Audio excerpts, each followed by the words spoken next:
Hi guys, நம்ம movie ரிவ்யூவில் கருமா படத்துடைய ரிவ்யூ தான் பார்க்க போகிறோம். இந்த படம் இப்போ தமிழ் டப்புளில் அவைலபிளாக இருக்குது. மறக்காமல் செக் அவுட் பண்ணி பாருங்கள்.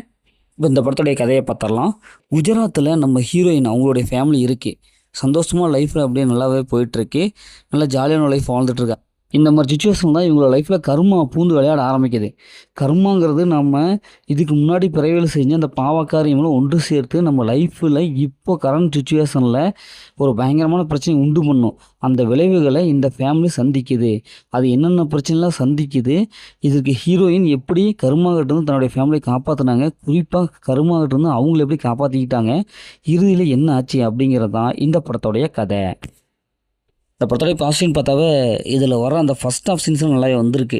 ஏன்னா இவங்க அந்த சோதனைக்குள்ளாகிறது, ஃபேமிலி ரொம்ப கஷ்டப்படுவாங்க, நிறைய பிரச்சனையில் வரும், சந்திக்கிறது அப்படி இப்படின்ட்டு ஓரளவுக்கு நல்லாவே கொண்டு போயிருக்காங்க. இந்த படத்தில் நடிச்ச எல்லாமே சூப்பராக பர்ஃபார்ம் பண்ணியிருக்காங்க. குறிப்பாக படத்தோடைய பிஜிஎம் மியூசிக் நல்லாவே இருக்குது. அதேமாதிரி சினிமோட்டோகிராஃபிக் சூப்பரான ஒரு விஷுவல் எஃபெக்ட்டை கொடுத்துருக்காங்க. இது ஒரு குஜராத்தி படம் மாதிரி தெரில, ஹாலிவுட் ரேஞ்சில் நல்லாவே கொடுத்துருக்காங்க. ஒரு சில ஹாரர் போர்ஷன்லாம் அந்த படத்தில் வரும், அதாவே நல்லாவே ஒர்க் அவுட் ஆகிருக்கு. செகண்ட் ஹாஃபில் ட்விஸ்ட் எண்டிங் வச்சு நல்லாவே முடிச்சிருக்காங்க. நிறைய சம்பவம்லாம் வரும், இவங்க எதிர்பார்க்காத சம்பவம்லாம் நிறையா வரும், அது பார்க்கவே நல்லாவே இருக்குது.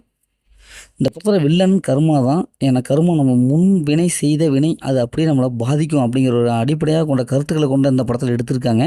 அது நல்லாவே சொல்லியிருக்காங்க. இந்த படத்தோடைய மைனஸ்ன்னு பார்த்தாவே ஒரு சில சீன்ஸில் ப்ரிடிக்டபுளாக இருக்குது, ஏற்றுக்க முடியாத இருக்குது, லாஜிக் இல்லாத இருக்குது. ஒரு சில சீன்ஸெல்லாம் பார்க்கும்போது என்னடா அது இன்னமும் அந்த காலத்தில் இப்படி எடுக்கிறாங்க அப்படிங்கிற மாதிரி இருக்குது. இந்த படத்தில் ஒரு ஸ்ட்ராங்கான ஒரு வில்லன் கிடையாது, ரொம்ப ப்ரியாட்டிக்கல் படம் மாதிரி போகுது. அதனால் ஸ்க்ரீன் ப்ளே பொறுத்தளவுக்கு ரொம்ப ஸ்லோவாக போகுது, இன்னும் கொஞ்சம் ஸ்பீட் எடுத்துருக்கலாம். இந்த படத்தில் அந்த மாதிரி சீன்ஸ் எதுவுமே ஃபேமிலியோட பார்க்கலாம். மொத்தம் இப்படிக்கு சூப்பராக சொன்னாங்கன்னா இந்த படம் ஒன் டைம் மேட்ச் அப்படி தான் நான் சொல்கிறேன். ஓகே, இதேமாதிரி அடுத்த ஒரு புதிய மூவி ரீல்ஸ் சந்திப்போம்.